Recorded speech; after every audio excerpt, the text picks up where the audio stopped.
Гэмт хэрэг зөрчлийг бууруулахад төр ба олон нийтийн оролцоо хамтын ажиллагаа арга хэмжээ. Аймгийн засаг даргын тамгын газрын төрийн захиргааны удирдлагын хэлтсийн дарга гончхоор ахлуулсан ажлын хэсэгт нийт 23 байгууллагын 32 төрлийн албан хаагч ажилласан бөгөөд Түнэл, Чандман өндөр, Цагаан уур, Эрдэнэ булган, Мөрөн сумдад дараах ажлыг амжилттай зохион байгууллаа. Энэхүү арга хэмжээнд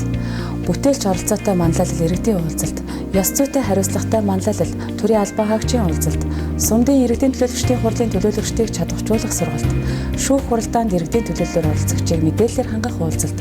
сумдын гэмт хэрэг зөрчлийн сэргийлэх зөвлөлийн гишүүдтэй хийх уулзалт, ерөнхий боловсролын сургуулийн хүүхдүүд, эцэг эх, асран хамгаалагч, багш нарын дунд зохион байгуулсан сургалт нөлөөллийн ажлуудыг зохион байгууллаа. Иргэд төрийн албан хаагчдтай хийсэн уулзалтад давтагдсан тоогоор Түнэл суманд 220, Чандман өндөр суманд 160, Цагаан уур суманд 165, Эрдэнэ булган суманд 120 иргэн хамрагдсан бол нийгмийн ажилтан, сэтгэл зүйчдээс бүрдсэн баг 4 суманд 2493 сурагч, 133 багш, 234 эцэг эх асран хамгаалагчдад хүрч сэтгэл зүй, нийгмийн чиглэлээр боловсрол олгож ажиллалаа. Ажлын хэсэг нийт 3525 иргэнд шууд хүрч хууль эрх зүйн орчин, гэмт хэрэг зөрчлөөс урьдчилан сэргийлэх мэдээллээр ханган удирдамж хөтөлбөрийн дагуу ажиллалаа. Арга хэмжээний хүрээнд ажлын хэсгийн бүрэлдэхүүн нийт 600 км замыг туулан ажилласан бөгөөд сумдад зохион байгуулсан арга хэмжээнд 500 мянган төгрөгийн дэмжлэг үзүүлж ажилласан. Аймгийн иргэдийн төлөөлөгчдийн хурлын ажлын алба болон аймгийн хүнс хөдөө аж ахуйн газраас сумдын иргэдийн төлөөлөгчдийн хурлын төлөөлөгч, багийн иргэд нийтийн хурлын дарга нартай уулзаж хурлын үйл ажиллагааны талаар мөн малын тоо толгойн албан татварын орлогын зарцуулалтын талаар сургалт мэдээлэл өглөө.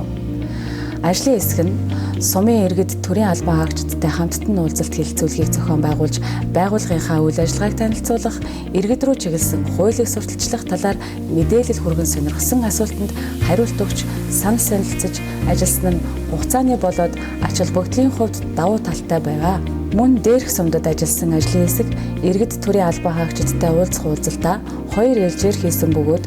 чөлөөт асуулт хариулт байдлаар зохион байгуулав. Модератороор аймгийн засаг даргын тамгын газрын төрийн захиргаа удирдлагын хэлтсийн дарга гончиг ажилласан бөгөөд эхний ээлжийн панелист нь хууль, шүүх, прокурор, онцгой, цагдаа, шүүхийн шийдвэр гүйцэтгэх, шүүхийн шинжилгээний албаны албан хаагчдын бүрэлдэхүүнтэй бөгөөд иргэдийн дунд ихээр үлдэгдэж байгаа гэмт хэрэг түүнээс урьдчилан сэргийлэх, гэмт хэрэг хэрхэн шийдэгддэг талаар иргэдэд мэдлэг мэдээлэл өгч ярилцав. Хоёрдугаар ээлжийн панелист нь иргэдэд чиглэсэн хөдөлмөр халамж үйлчилгээ, малын тоо толгойн албан татвар, боловсрол, нийгмийн асуудлын чиглэлээр албан хаагчдын бүрэлдэхүүн иргэдэд тулгамдж байгаа нийгмийн асуудлаар санал бодлоо солилцлоо. Аймгийн онцгой байдлын газраас эрүүл мэндийн албаны бэлтгэл, бэлэн байдалд хяналт шалгалтыг явуулан сумын иргэн, төрийн албан хаагч, ерөнхий боловсролын сургуулийн сурагч нартай уулзалт хийж, сонирхсан уулзалтад хариулт өгч, сумдад тохиолдож байгаа гамшиг ослоос урьдчилан сэргийлэх, бэлтгэл бэлэн байдлаа дээшлүүлэх чиглэлээр нийт 450 гаруй хүнд зөвлөн туслах үйлчилгээ үзүүлв. Аймгийн цагдаагийн газар, шүүх, прокурор, шүүхийн шийдвэр гүйцэтгэлийн газар, шүүхийн шинжилгээний хэлтэс, өмгөөлөгч нарын бүрэлдэхүүн нь сумдын хэсгийн төлөөлөгч, хэсгийн цагдаа нарын ажлын байр болон амьдрах орчин, мэдүүлэг авах өрөөний нөхцөл байдал, камер, автомашин, сумын төвийн камержуулалт, шаардлага хангаж байгаа эсхийг шалгаж, зөрчил дутагдлыг арилгах талаар сумдын удирдлагуудад чиглэл болгон өгөө. Аймгийн хүүхэд гэр бүл хөгжил хамгааллын газрыг төлөөлж, хүүхэд гэр бүлийн хөгжлийн ахлах мэргэжилтэн халиунаа ажилласан бөгөөд хүүхэд гэр бүлийн талаарх төрийн бодлого хамтын ажиллагаа сэдвээр мэдээлэл хийж, төрийн албан хаагчдын асуусан асуултад тодорхой хариултуудыг өглөө. Мөн хамтарсан баг хүүхдийн төлөө зөвлөлийн үйл ажиллагаатай танилцаж, мэргэжил арга зүйн зөвлөгөө өгч ажилласан байна.